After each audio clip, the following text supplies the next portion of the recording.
Hi, everyone. Welcome to the Andrea Pearson Show. My name is Andrea, and for this episode, we're actually going to talk about three ways, the only three ways you can grow your business. And I'm not just saying three ways you can grow your business. I'm saying these are the only three ways that you can actually grow your business. We'll talk about those first, and then we're going to have a Q&A, and I will also be giving an update on our situation around here because it's applicable. Okay, so the only ways you can grow your business, there are three, like I said. First, you can get more customers. Second, you can increase your price so that customers are spending more on the things that you are selling instead of less or whatever. And then third, you increase the frequency of purchase. That could be either you have more products out there or your customers are buying repeat customers buying the same thing again and again. So like if you have a service, then they buy that service again. Or if you offer more than one thing, they buy more than one thing from you. So I know that there's going to be people out there going to be like, there's more ways to build your customer or build your business than that. There's more way to grow than that. And yes, kind of, but not really. Basically, they all fall under one of those three things. And in fact, I actually asked ChatGPT for the top ways or multiple ways to grow a business. And it gave me 13 ideas, and all of them, as I found, fell under one of those headings. And I'm just going to actually take a look at those. And I use ChatGPT for help with research, and it's just really great at aggregating things. So the first thing that ChatGPT said was to understand your market. And basically what it's saying here is you want to research your market until you understand exactly what your market wants or need and how or wants or needs and how they behave. This falls under get more customers. Because when you understand your market, you can tailor everything to reach more people and to find people who are more interested in what you sell. Okay, so that falls under get more customers.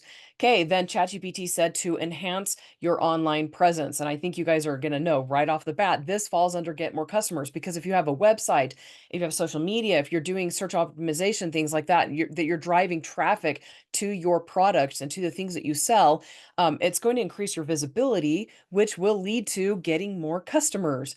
These things help people find you. And I've had like a metallic like sort of feedback background in my podcast lately. I'm not entirely sure why. So I've got my microphone on top of a thick stack of paper towels to help that reduce the metallic-y sound. So sorry about that, guys, if you're noticing it. Anyway, okay, so the next thing ChatGPT suggested was to build a strong brand. So basically, you want people to recognize you or your product when they see you or your product, etc. So make sure it falls under what your target audience wants. So if you have a brand that is very specific to a very specific niche or subset of people, you don't want to be selling, okay, I'm going to use books as an example. If you write romance books, you don't want your books to look like horror books, right? So you build a strong brand so that people recognize the product you're selling, but they also recognize that it's coming from you specifically. So this is going to follow under increase the frequency of purchase and get more customers because people who already know who you are and they've bought from you in the past, they're going to be more likely to buy from you again if they recognize what you're selling right off the bat. And it will also help you get more customers because they'll start to see your stuff and they'll associate with you, and they say it takes 7 to 10 touch points before somebody will buy. And so the more solid your brand is, the more easy it will be, or the easier it will be for people to buy from you. Okay, optimize your sales funnel. So work on your sales process so that you're converting leads into customers most as efficiently as possible. So you're going to analyze each stage of your sales process and you're going to look for ways to improve or ways that things aren't working as well, which leads to you improving it. So looking for ways to improve, right? This falls under get more customers because a funnel is basically that's the whole purpose of it. And if you get involved in online marketing or anything like that, you're going to start hearing people talk about top of funnel, middle of funnel, bottom of funnel. Top of funnel is basically people who have never met you. So they're at the outside. They're the people who, it could be a slightly warm audience, which are people who've heard of you before, but it also it's usually referring to a cold audience. So the top of the funnel, it's going to be the widest top. And for those who are listening on the podcast, I am using my hand, sorry. The widest top of the funnel is going to be for people who've never heard of you before, and it's wide, and you slowly narrow that funnel down until you get to the most the people who are most likely to purchase from you. And it's referred to as a funnel for that reason, because not everybody at the top is going to go through and buy. And your funnel's process, the purpose of your funnel is to find the people who will buy, and it's to weed out those who will not buy. And so this falls under getting more customers, because your funnel at the top needs to be wide enough so that the funnel at the bottom actually results in people buying. If it's not wide enough at the top, or if it's not specific enough at the top, then you're not going to end up with people buying at the bottom. So work on your sales process so it's optimized, so that's converting leads into customers. Okay, so leverage customer feedback. Get feedback and improve based on that feedback. If you're doing what they want or what they need from you, they'll purchase again and they'll refer to others. This falls under get more customers, and it falls under increase frequency of purchase. Okay, expand your offerings. So offer something, oops, sorry, hit my microphone, moving it away from me. Offer something that you haven't offered before. This helps you broaden the market you can target. Your current customers have a specific need, and you might be satisfying some of that. But if you offer a slightly broader offering, you offer a slightly broader offering, sorry, that's a lot of offering, then you'll be able to target other needs that they might have. And you'll also be able to find customers who maybe don't have that first need that your current customers have, but they have the second need that your current customers might also have. And so you're finding new people who can be better reached through that second offering. Okay, focus on customer retention. Do things that people like. Oh, wait, I didn't expect. Okay, so the last one, expand your offerings, falls under get more customers and increase frequency of purchase. So focus on customer retention. Do things that people like. Things like loyalty programs, shout outs, spotlights, things like that. Pretty blatantly, this falls under increased frequency of purchase, because customer retention is all about getting them to buy from you again. That's why you've retained them. So they buy one thing, and customer retention refers to them buying more from you, and they're coming back to you to buy from you again. Okay, invest in marketing and advertising. This falls under get more customers, guys. Don't ignore online marketing. Don't ignore marketing in general. It's huge, especially right now. Things are so competitive and so hard out there. If you do not have good marketing, you're not going to be able to find new customers. And in some cases, you won't be able to get them to buy from you again, which is under increased frequency of purchase. So make sure you set up a budget for it. Consider advertising on more than one platform, and definitely use email marketing. You can also consider going with influencer partnerships, and this applies to pretty much any business out there. Influencers exist in every single field and every single industry. And email marketing, I've yet to come across a business that does not need to use email marketing, or that where email marketing would not benefit them in some way. So invest in your marketing and your advertising. Don't ignore the importance of those things to help you find more customers. Okay, build strategic partnerships. That's one of the things ChatGPT is very, very great with words. Build strategic partnerships. And that probably will, some of you guys will resonate with that. But strategy is really low on my list of Clifton strengths. And that word just doesn't appeal to me. Strategy. Ugh. Anyway, I am strategic, but I am not strategic in the straightforward way that Clifton strengths people are strategic, like my husband. Okay, so basically this says to work with other people so you can find a new audiences, because as you as you build relationships with people in your field, you're exposing their customers to you, and you're exposing them to your customers. And so basically it helps you both build your businesses. So again, get more customers. Okay, improve operational efficiency. Make sure your resources are being used wisely. So eliminate things that don't make money or that waste money, so that you can put that money towards something else, like getting more customers. Okay, seek funding. This one annoys me, guys. I'm not going to remove it though, because I know not everybody agrees with me or feels the same way I do when it comes to debt. Debt, I will just say that a lot of the top reasons that business fail has to do with money issues. So debt, poor management of their budgets, which leads them to getting debt because they're like, oh, I don't have enough money.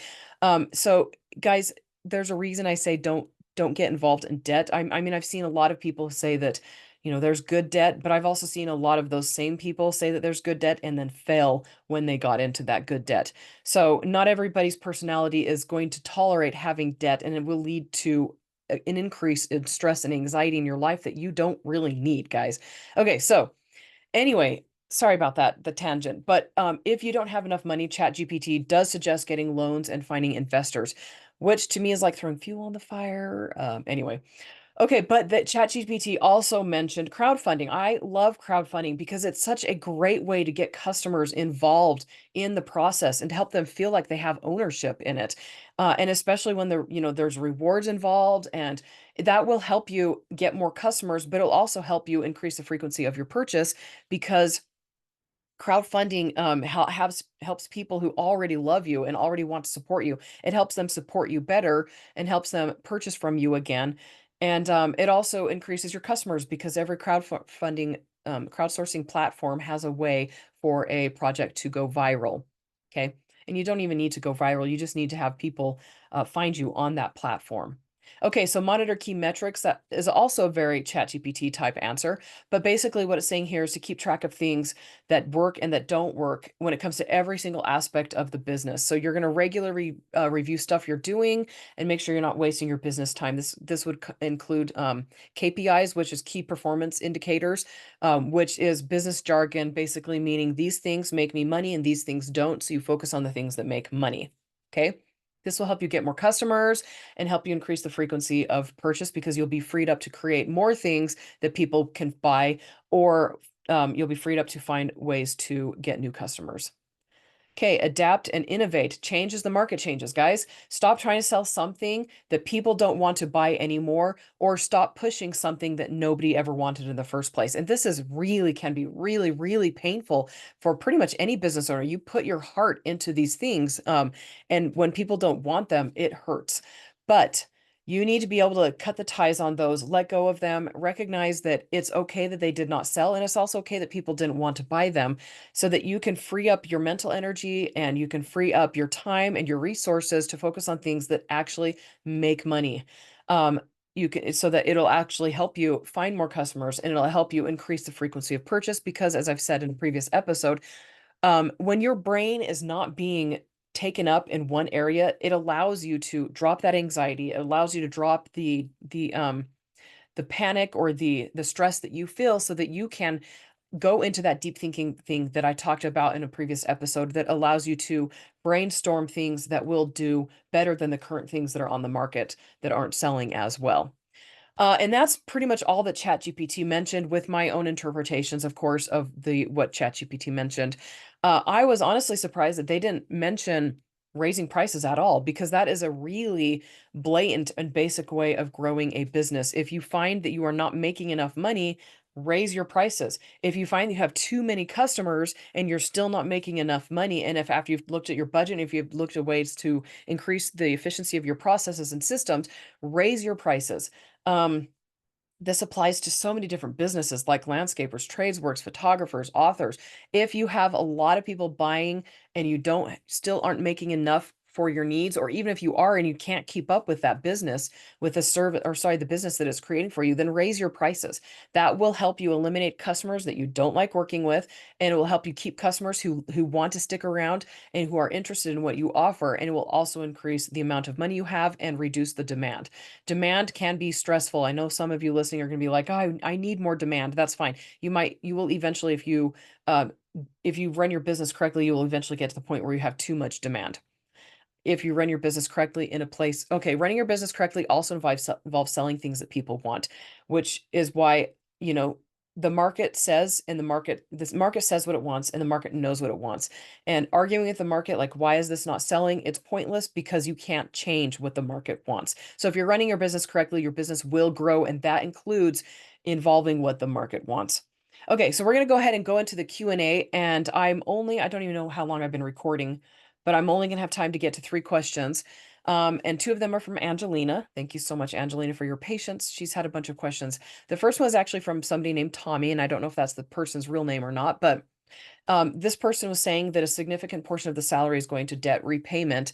And with rising interest rates, they're finding it hard to build an emergency fund. And this is a throwback to when I was doing a lot of videos and episodes on finances. And I wanted to answer this because it is an important thing to discuss, and I am a financial coach. And so they're saying that the little money they have left each month, they put that little money towards editors and cover designers. This was an author, by the way. So their question is, should and I'm going to just read this word for word. Tommy says, should I reduce my debt payments to the minimum until I've established a $1,000 emergency fund? And do you have any tips on how to do this? Anyway, so the answer is yes, I would always recommend to reduce every single payment to the minimum until you have that $1,000 emergency fund. And if you don't have, if you're already doing minimums, then you're going to need to look at other ways to increase your income so that you have a $1,000 emergency fund, whether that be selling things, working more hours, taking on a little side job or whatever. You need to have that $1,000 emergency fund so that if something happens, you can fall back on it. And it's not going to be your full emergency fund. Your full emergency fund is step 3 in this process that he's talking about. Let's see, I don't think I actually mentioned that part of his question. He was just talking about how getting an emergency fund is the first step in this process of getting out of debt and building wealth. And yeah, so step 1 is getting that $1,000 emergency fund. Step 2 is paying off debt. And he's talking about any tips on how to get the $1,000 emergency fund in place. Yes, I agree. You want to do your minimum payments on debt. And I don't really have tips on how to do that. You're going to have to reach out to the individual people to get to that minimum payment place. Anyway, so do whatever you can to get the $1,000 emergency fund, then focus on paying off your debt one at a time, listing the smallest bill all the way up through the largest bill, and then focus on them one at a time. So you'll do minimum repayment on all of them except that first one, and you'll put everything excess to that first one. Okay, so anyway, so that's the answer to that question. And if I didn't answer it well enough, Tommy, go ahead and let me know, and I'm fine with revisiting that in the future.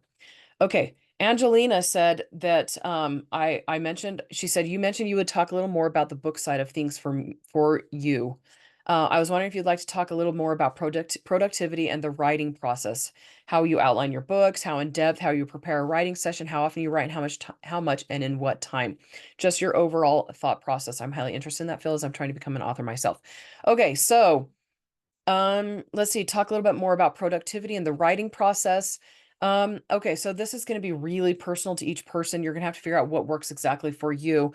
But so some people, they find that writing in 5-minute increments throughout all the day, whenever they have time, just adding to the story, constantly thinking about the story works really well for them. And depending on which part of my life or what book I'm working on, that's worked really well for me. But for the most part, I tend to be a binge person, which means that I will binge a project until it's completed, and then I move on to the next project and I binge that until it's completed. And that works really well for me. And not everybody is going to have that work for them. And so you're going to need to, Angelina, you're going to need to experiment and explore until you find what your process is going to look like. And it's going to depend a lot on your season in life. So I know that I think I remember seeing somewhere that you're in the nursing, like you're getting your nursing degree or something like that.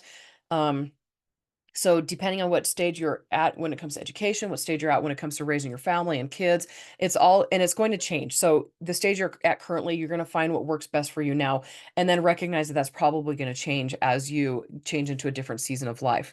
Outlining my books, and she asked how in depth. So my outlines have changed significantly. When I wrote my first several books, my outlines were like half the length of the book itself because I did not yet trust Andrea. I did not trust future Andrea. I didn't know that future Andrea was smart. I didn't know that future Andrea would not forget those concepts, and that future Andrea would be able to um sorry, I muted my microphone, almost sneezed there. Anyway, so you're like future Andrea is smart. I learned that I was able to gain confidence in my abilities over time. And my outlines now are very brief. They're rarely longer than a page. I just do a bullet point. I'll do like this scene, this beat that I want to hit here. Sometimes they can go up to 2 pages, but at the more experience I've gained, the less in depth my outlines have needed to get, which is crazy because I used to be strict outliner, and now, I'll never be a pouncer, but now I'm in the middle where my outlines are not as in depth, and I'm able to just kind of ad lib while I'm writing, and it's a lot of fun actually. Anyway, it's kind of fun to see where the characters are going to go. And then let's see. So how I prepare a writing session. I prepare my writing sessions just mentally, basically just getting ready. I usually keep gum on hand. I have it right there. I usually keep like fidget things like this that I play with this a lot while I'm in my podcast, doing my podcast. And then I'll just like play with those. I'll focus on those while I'm thinking about what I'm going to write. And then I get into the writing. And I don't like writing sessions that aren't at least an hour long because it's so Like I need to be able to delve into it enough and focus on it to so that my number one Clifton strength, which is focus, feels satisfied um by how much time I'm able to invest in it and how much time I was able to bite off. Like I need to be able to finish that writing session satisfied that I did as much as I could. And that's usually 45 minutes to an hour. It doesn't take me very long anymore to get into the writing mode. Usually I just open up the document and I'm like, okay, here I am. But again, that comes with experience and and figuring out what works best for you, what your process is going to be. How often do I write?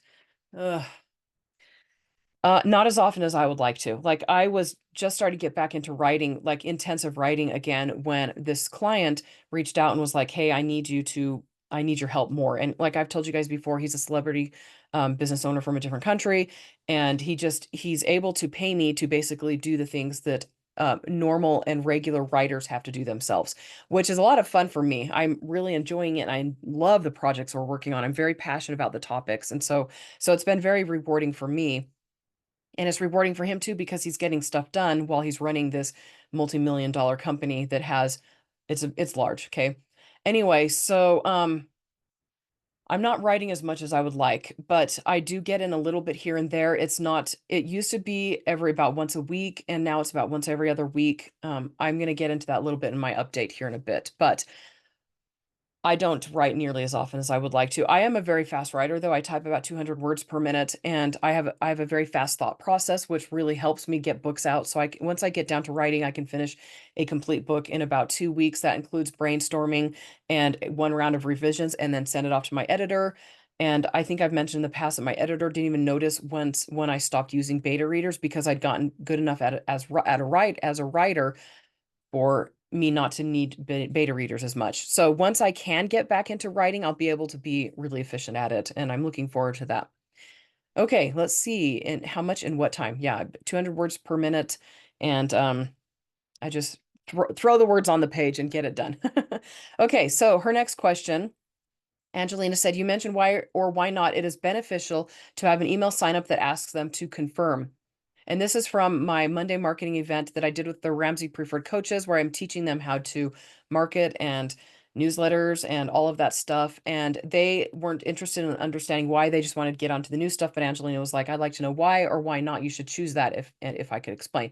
So the why and why nots for that. And the reason I didn't need to get into this with the Ramsey Preferred Coaches is because they're all based in the United States and their clients are not going to be outside of the US. And so it doesn't honestly matter for them to have GDPR compliant regulations assigned to their list. Now, those rules and those laws might eventually and probably will eventually come to the States, but right now they are not.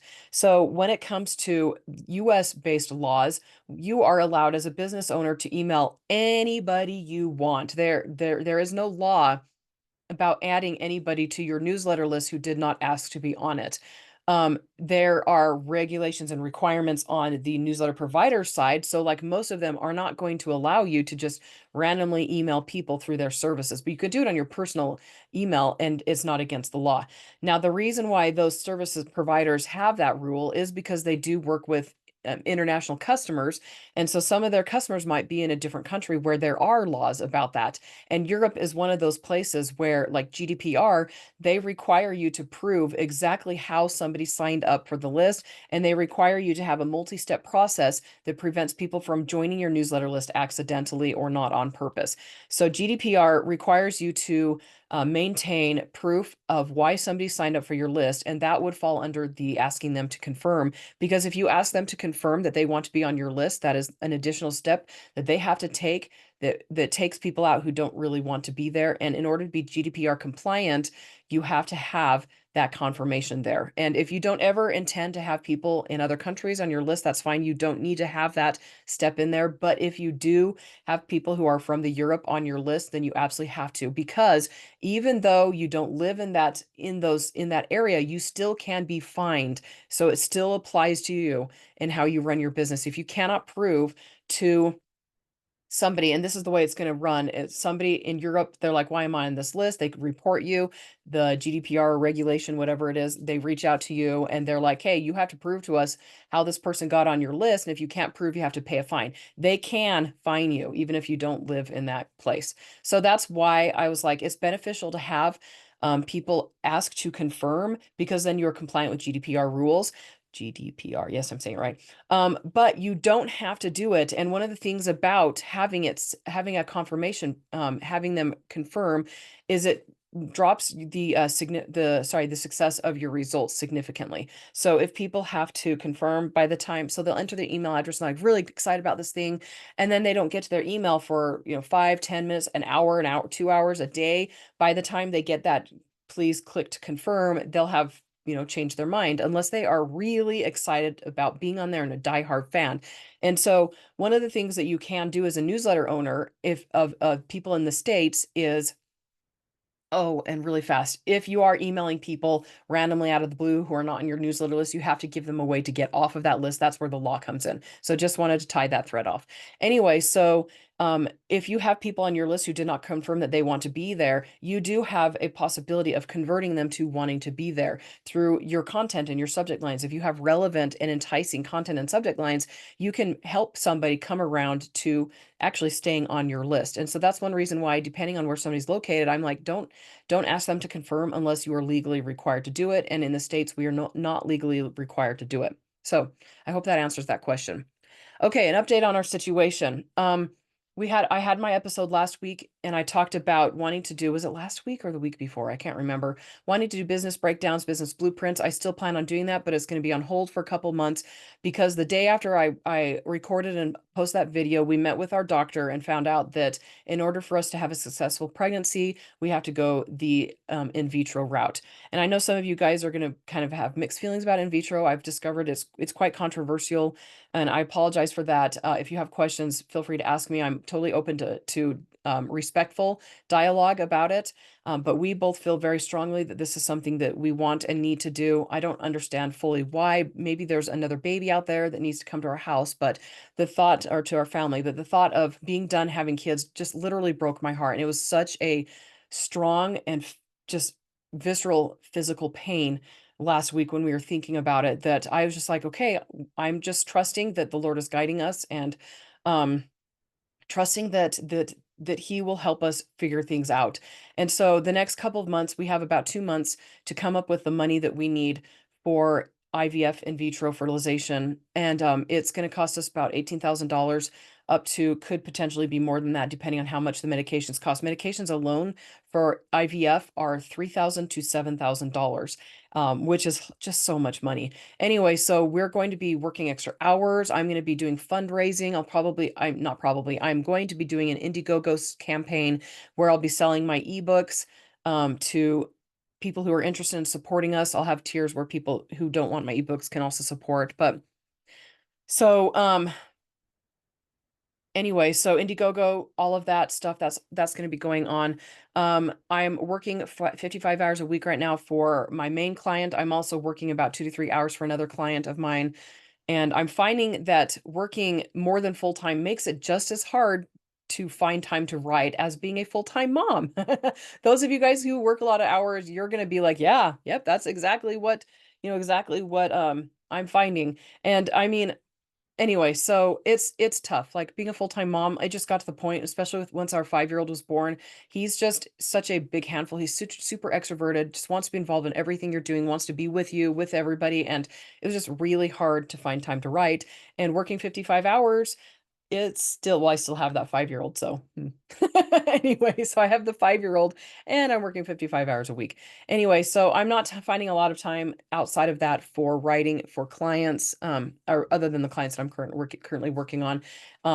And But one thing about this Indiegogo campaign that I'm going to be doing is it will be increasing my time in my books, because I'm going to be putting together box sets of, like, Andrea Pearson's Works Volume 1, which I've already done, Andrea Pearson's Works Volume 2, which I've already done, but I haven't done Volume 3, 4, 5, and 6, which are all based on books that I've written. I've got enough books to fill up those volumes.